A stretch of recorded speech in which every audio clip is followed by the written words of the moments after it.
Welcome to Explain Simply channel, where complex topics become crystal clear and easy to understand. The procrastination problem. You know that race you signed up for 6 months ago? The one where you swore you'd train every single day? Yeah, it's in 2 weeks, and you haven't run a single kilometer. Or maybe it's that English exam at the end of the year. You bought the textbooks, downloaded the study apps, even told everyone you're going to crush it. But here you are, scrolling through your phone instead of opening page 1. Here's the brutal truth. Your brain is actively sabotaging you, and it's doing it on purpose. See, our brains are lazy. Not in a bad way, just efficient. When faced with 2 options, easy now versus hard now, your brain will choose easy every single time. And everything is hard when you first start. The first day of jogging feels like torture. The first day of studying grammar makes you want to throw the book out the window. The first day at the gym, your muscles scream at you to go home. So your brain whispers that sweet, poisonous lie. Just for today, let's do it tomorrow. And you believe it. Tomorrow becomes next week. Next week becomes next month. Next month becomes never. And procrastination doesn't just delay things. It makes everything in your life actively worse. That race day arrives, and you know you can't finish. You withdraw, promising yourself you'll train seriously next year. The exam comes, and you skip it entirely, telling yourself next year will be different. Your 6-pack goal? Well, your belly fat gets another 12-month extension. Then another. Then another. The worst part isn't even the failed goals. It's the cycle. You know you have a problem. You regret all that wasted time. You promise yourself you'll try harder in the future. But the cycle just keeps repeating, and you stay stuck in exactly the same place, watching everyone else move forward. So why can't you just stop procrastinating? Because procrastination isn't a time management problem. It's an addiction problem. Think about it. You get addicted to something because of the pleasant feeling it brings at first. That instant relief when you choose the easy option. That dopamine hit when you open YouTube instead of your textbooks. Then you can't break free. You know you're addicted, and you suffer because of it. You promise you'll just do it one last time and then quit. But you can't quit because it requires too much willpower.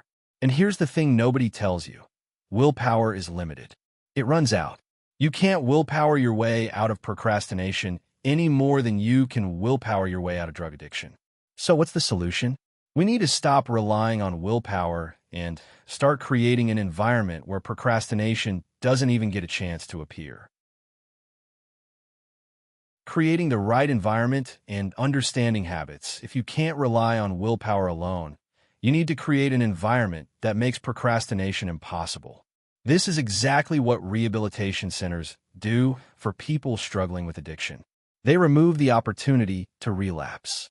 And if you're not going to a rehab center for your procrastination problem, you need to become your own rehab center. Can't make yourself run alone? Join a running club. Follow their schedule. Run with a group. Suddenly, it's not about willpower anymore. It's about showing up because everyone's waiting for you that can't make yourself work out. Hire a personal trainer. Follow their plan. You've paid money. They've set the appointment. You just need to be there that can't study alone. Enroll in an actual English course. Make it expensive if you can. The more expensive, the better, because you won't want to waste that money. Attend every single class. Notice the pattern? Taking initiative to do something hard is extremely difficult. But doing a task that someone else assigned you? Much easier. Successful people understand this. They create systems and environments that make the hard thing the default thing.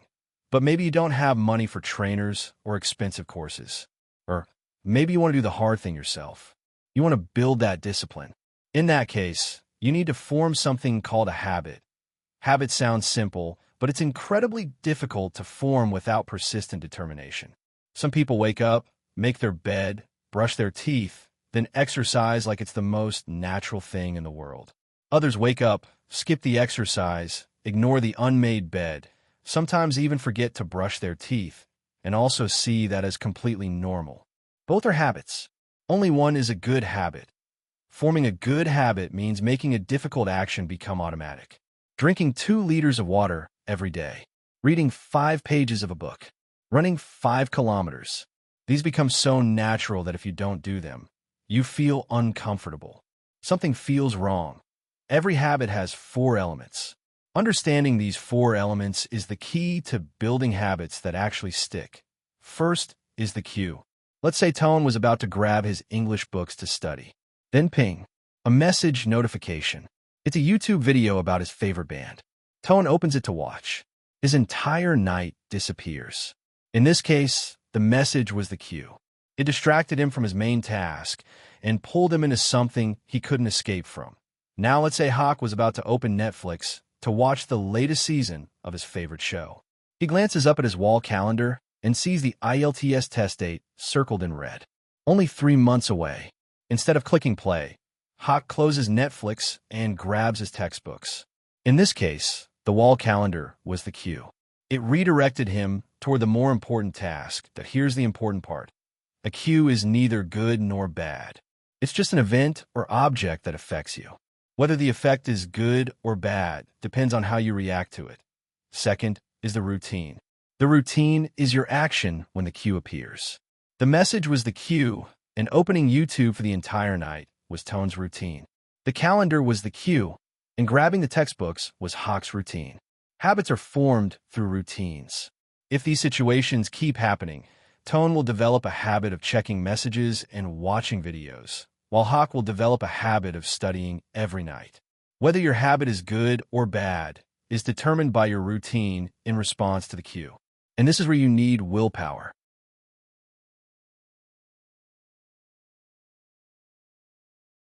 The habit formula and process over outcome. Third is the reward. To maintain any habit, there must be a reward. And this is why procrastination is so easy to form as a habit. The reward comes instantly. Laughing all night watching YouTube is obviously much more enjoyable than struggling through English grammar. It's instant gratification versus delayed gratification. Your brain knows which one it prefers. Be by the 3rd or 4th day of studying, when Hawk's willpower has dwindled and his brain is screaming, "Let me watch a movie," he's probably going to give in. So what should he do? The answer is finding a reward that's appealing but doesn't sabotage your main goal. After 3 consecutive study sessions, treat yourself to a delicious meal with your favorite food. But not 1 episode of a show after 3 study sessions, because there might not be any more study sessions after that. 1 episode becomes 2. 2 becomes the entire season. You know how this ends. 4th is belief. You have to believe you can do it. I know for many of you, waking up at 6 in the morning and running 5 kilometers sounds like a fantasy. Something other people do. Not you. But you have to believe you're capable of it to have the determination and willpower to actually do it. When you accomplish something you thought was extremely difficult, your self-confidence multiplies. When you face new difficulties later, you'll remember what you've already overcome and see the new challenge as nothing. If you've never had that experience of conquering something truly hard, now is the time to start. Habits also have different difficulty levels. Making your bed after waking up or washing dishes after eating are easy-level habits. Writing 1 blog post per week is a harder-level habit. Start with the easy habits first, then progress to the difficult ones, because difficult habits require more willpower. Create an environment where cues for bad habits cannot appear. Disconnect the internet. Put away your laptop in the evening when you want to focus on studying. Prepare your running clothes and go to bed early the night before your morning run. Reward yourself after days of hard work. Change your beliefs about yourself. And above all, don't rush. Everything must be done slowly, steadily, regularly, and with focus. Focus on the process, not the outcome. There's a story about a telesales agent. In sales, your performance is measured by numbers. How much you sold. This guy was under constant pressure to sell a certain number of products every day, every week. Every few hours, he'd count his sales for the day, and the numbers would only disappoint him more. The disappointment was obvious in his voice when talking to customers, which made his sales decline even further. One day, he changed his approach. He brought a jar filled with small pebbles to the office. Each pebble represented a call to a customer. He'd transfer pebbles one by one to another jar. He didn't care about how many products he sold. He didn't care about how many customers he'd already called. He only cared about the pebbles.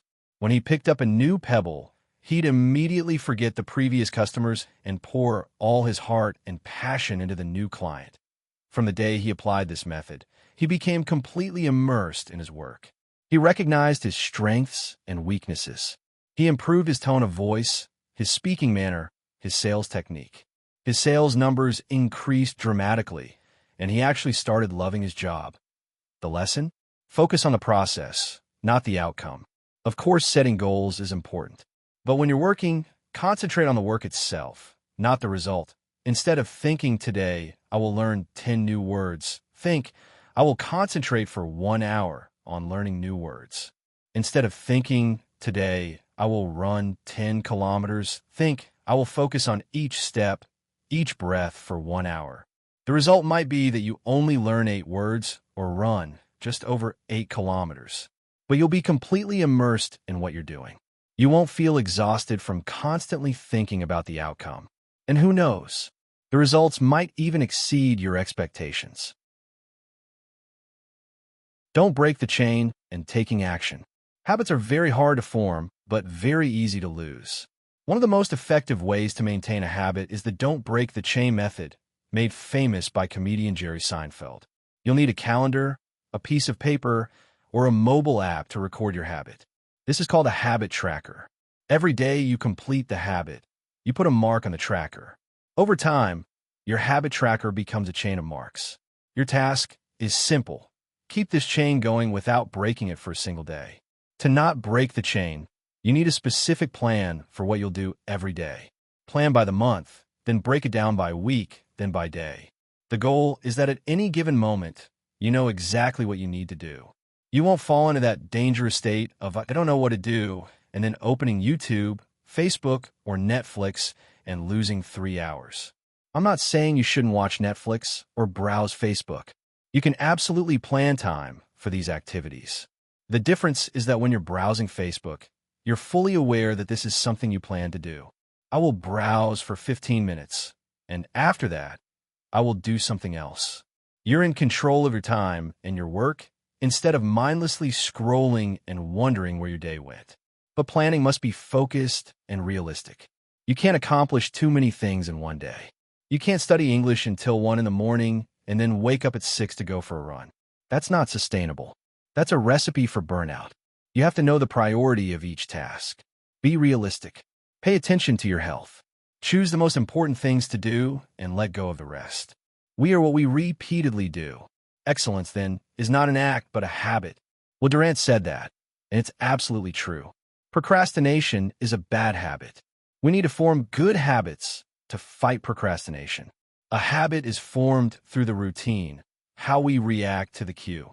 It's maintained by the reward when we have the belief that we can do it. When facing difficulties, focus on the process instead of the outcome.